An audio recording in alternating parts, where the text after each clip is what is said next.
decir que Bueno,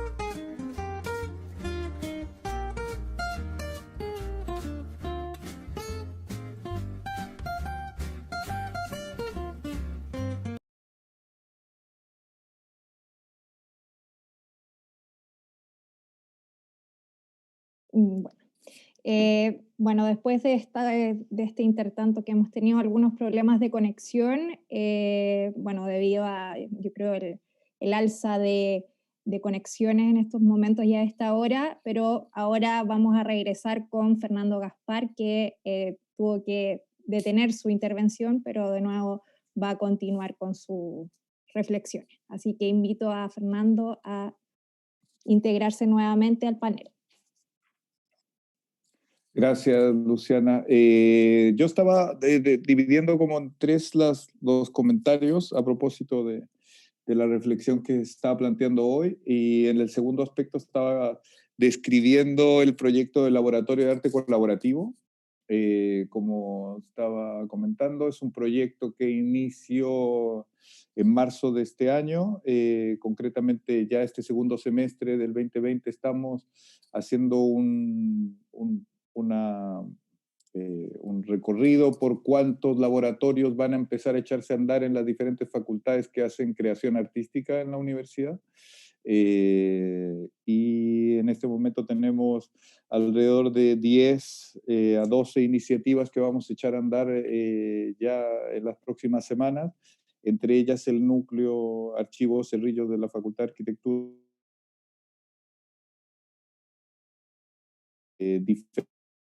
de las facultades de arte, unidades del Instituto de Comunicación e Imagen, entre otras unidades. Y como decía en mis palabras, nuestra idea con estos laboratorios es precisamente, se parte de la base de un cuestionamiento y descolonización de conceptos,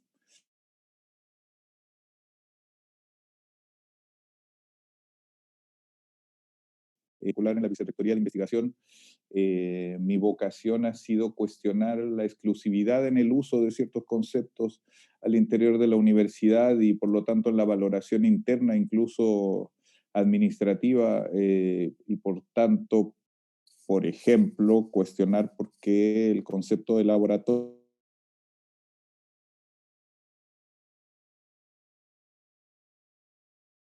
estas ciencias o las ciencias físicas y matemáticas. Lo mismo, el mismo concepto de investigación, por ejemplo, ¿no? La investigación no es patrimonio de los papers, ni la investigación es patrimonio de Fondesit, ni de ciertos estatus o ciertas expresiones en la investigación.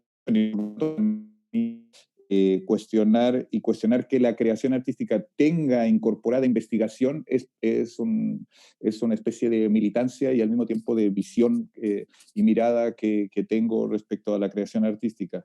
Los laboratorios de arte colaborativo los vamos a ir contando y seguramente invitaremos a Soledad también a participar en diferentes iniciativas que vamos a tener. Por supuesto que las actividades más presenciales han quedado pospuestas en su mayoría para el 2021, pero la idea es que los artistas, los creadores, gente que hace investigación en artes, que trabaja en educación artística, que trabaja en vinculaciones con comunidades,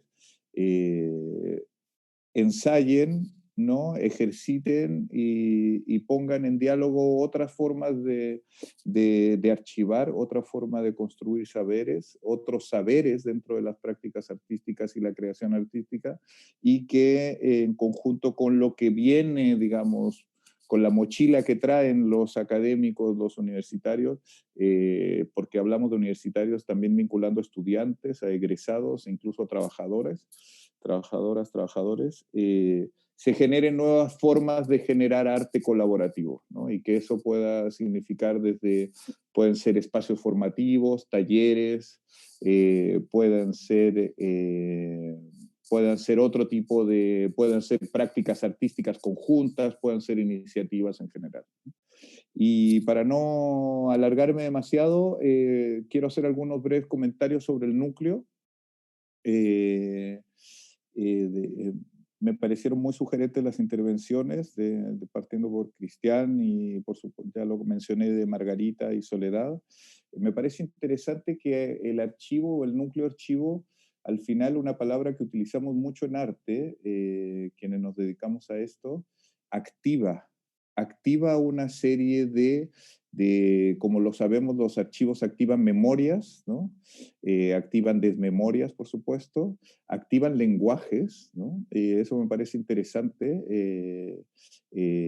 Pareciera que el núcleo en un principio se agarra a un acta, ¿no? Un acta, como hay miles de actas del Consejo Universitario de la Universidad de Chile, que de hecho se reúne una o dos veces a la semana, ¿no? Entonces es como si un acta, es como, me imaginé un acta de lo posible y un acta que también es un patrimonio de lo imposible, ¿no? O sea, esa acta al final confrontada con la realidad de un golpe militar o de una imposición física, digamos, de una expulsión territorial, ¿no? Cobra un sentido muy especial, ¿no? Es un acta que no tiene sentido a estas alturas, ¿no? O que no tenía sentido para esa expropiación, pero al mismo tiempo es un acta que hoy ilumina una posible reivindicación territorial, ¿no? Y eso es lo que me parece que ocurre muy interesante con el archivo, que activa esta memoria de la infamia, que tiene muchas etapas, ¿no? Por supuesto, la apropiación de la dictadura del territorio, por supuesto, todo lo que nos contaba Margarita, o sea, hay una clausura de una memoria viva ahí, ¿no? Más allá de la Facultad de Arquitectura y Urbanismo.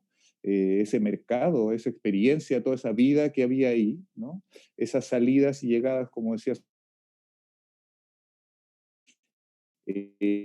queda absolutamente vedado, clausurado y enterrado, ¿no? Entonces, creo que hay varios, para no alargarme, varias como misiones o varias tareas a descubrir esa historia de la recuperación de la transición, ¿no? Porque lo que ocurre en dictadura, bueno, es una etapa, pero como dice Soledad, también hay un periodo muy extraño en donde el terreno pasa a estar olvidado y no olvide democracia. Cuando viene este proyecto también de generar una ciudad ahí satélite, ¿no? O supuesta ciudad satélite, un proyecto que además tiene toda una historia de la infamia. Yo por azares de la vida también me enteré de algunas cosas, ¿no? Con choques de inmobiliarias ahí que no aceptaban las condiciones que el gobierno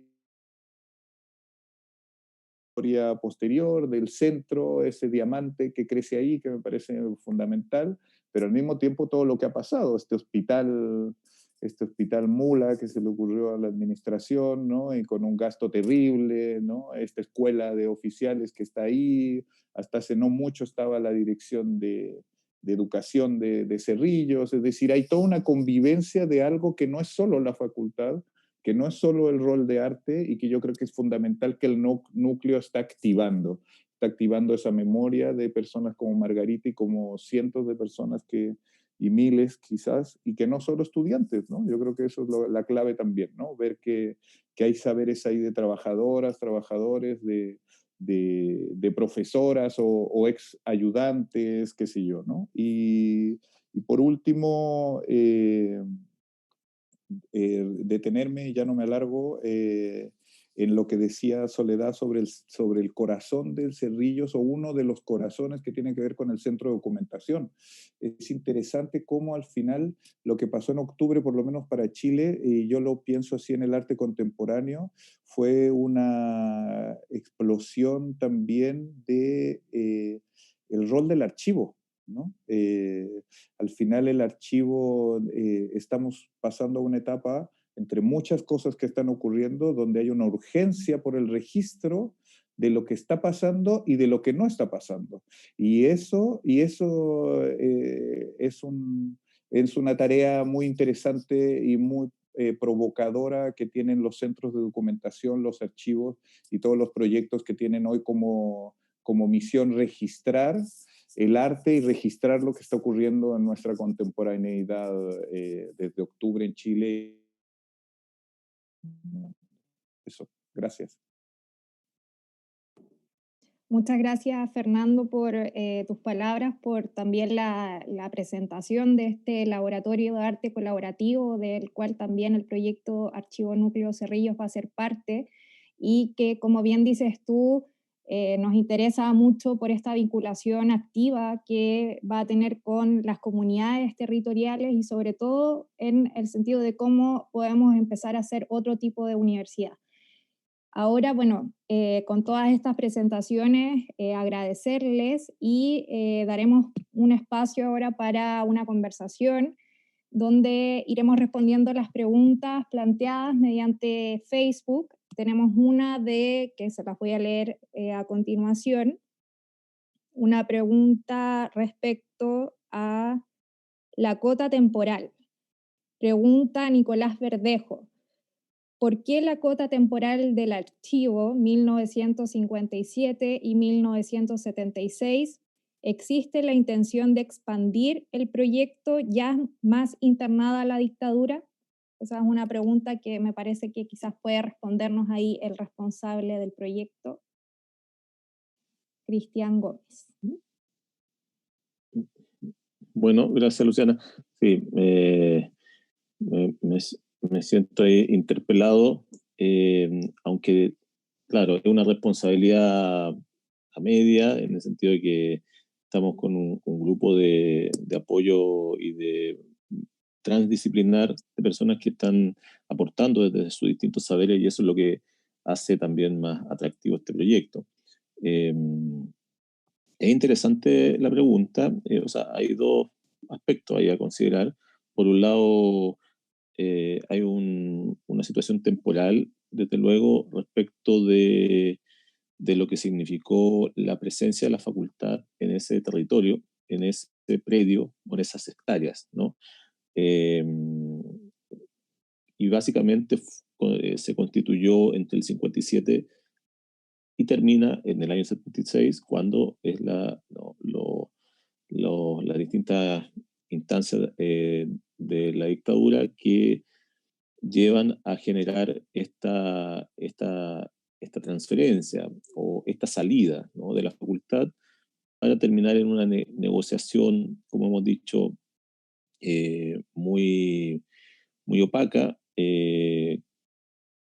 con la, con la rectoría en ese minuto, que era el rector impuesto por la dictadura, y con el rector delegado en este caso, que era Toro, y luego bueno, también con la complicidad, por supuesto, de los académicos de la misma universidad, quienes aceptaron esta negociación para ser trasladada. Entonces, hay un marco historiográfico, uno podría decir, ¿no?, respecto de la presencia de la facultad en ese periodo, estrictamente en ese periodo.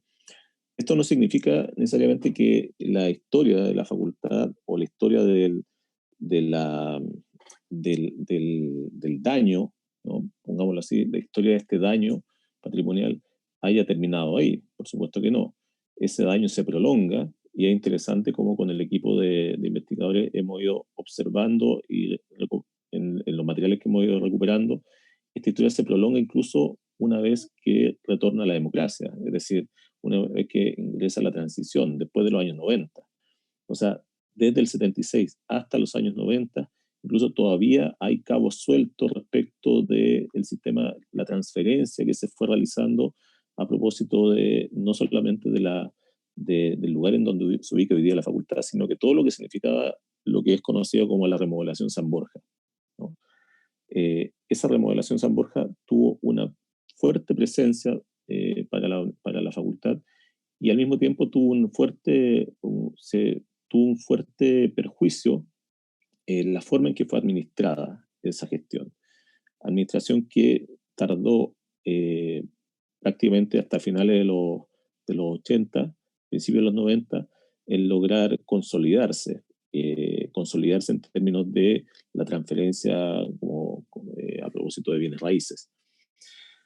Es una historia extensa, desde luego, pero también es importante marcar esos hitos, es decir, el hito de la donación del 57 y el hito de la intervención. Una intervención que ocurre en el año 76, pero se prolonga hasta final, como hemos dicho, hasta finales de los 80.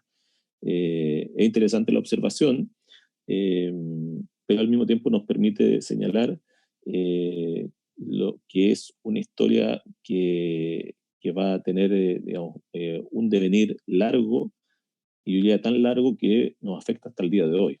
O sea, todavía siguen quedando huellas y residuos y cabos sueltos respecto de esta negociación, donde la misma Universidad de Chile también tiene que hacerse cargo de los efectos de esta pérdida y de esta historia.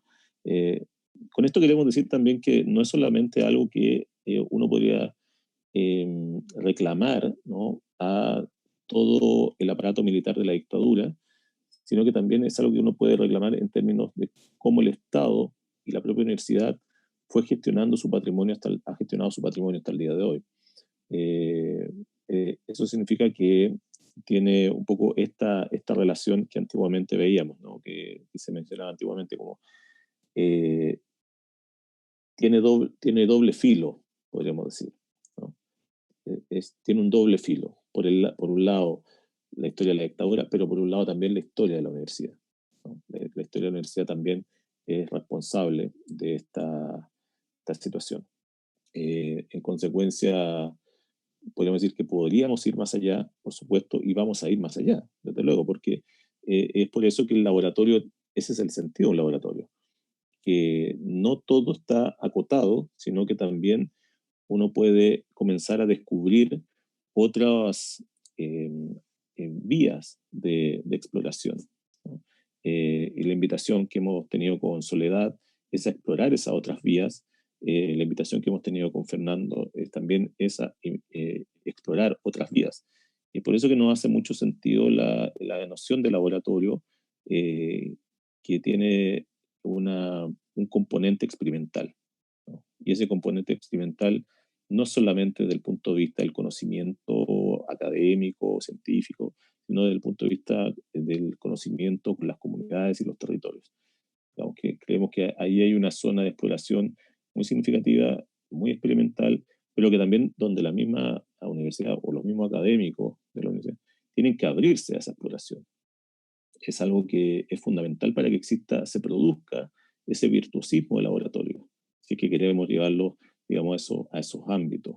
El laboratorio no se va a producir si mantenemos monolíticamente la forma de conocimiento académico. Tiene que haber roce, ¿no? Tiene que existir roce para que se produzca esa retroalimentación.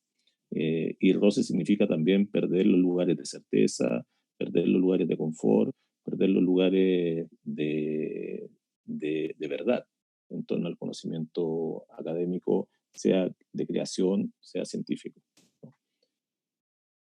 Luciana, quizá.